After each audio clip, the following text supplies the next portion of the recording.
How to align text in MS Word. Hi everyone, welcome back to Wake&Tech. If you want to learn how you can easily align text using the Microsoft Word mobile app, then follow along till the end. First of all, launch open Microsoft Word application on your smartphone and log into your account. Next, open up the document you want to edit. You can also create a new document and add some text in it. After you are done, go ahead and select on a word in your document.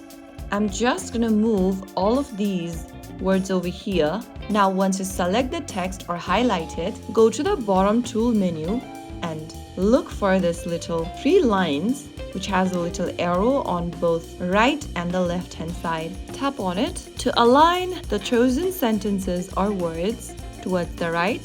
If you want to align it towards the left, tap on this other button and go ahead and move it in a location where you want. You can align it towards the right, left or center. After finding the area, tap on anywhere on the screen and this will close off the formatting panel. So that is how you will be able to align text in MS Word application using your smartphone.